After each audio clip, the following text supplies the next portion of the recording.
मैं हूं सबा और आप देख रहे हैं सलाम बेंगलुरु। बल्लारी में हुए तशद्दुद के बाद प्राइवेट बंदूकों से फायरिंग के मामले पर होम मिनिस्टर जी परमेश्वर का बड़ा बयान सामने आया है।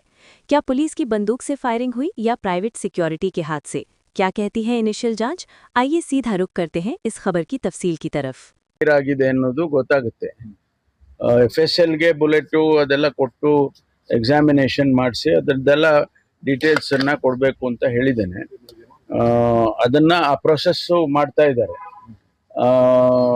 ಪೊಲೀಸ್ ಗನ್ಗಳಿಂದ ಅಥವಾ ಪೊಲೀಸ್ ರಿವಾಲ್ವರ್ಸ್ ಇಂದ ಯಾವುದು ಫೈರ್ ಆಗಿಲ್ಲ ಅನ್ನೋದು ಆ ಬುಲೆಟ್ನಿಂದ ಗೊತ್ತಾಗಿದೆ ಅಂತೇಳಿ ನಮ್ಮ DGP ಅವರು ನಿನ್ನೆನೂ ಕೂಡ ನನಗೆ ತಿಳಿಸಿದ್ರು. ನಮ್ಮ ಯಾವುದು ಗನ್ಗಳಿಂದ ಆಗಿಲ್ಲ ಅಂತ. ಸೊ ಅಲ್ಲಿಗೆ ಬೇರೆ ಪ್ರೈವೇಟ್ನವ್ರದ್ದು ಆಗಿದೆ ಅಂತ ಅನ್ಸುತ್ತೆ. ಅದನ್ನ ಈಗ ಪರಿಶೀಲನೆ ಮಾಡಿ ಕ್ರಮ ತಗೊಳ್ಳಿ.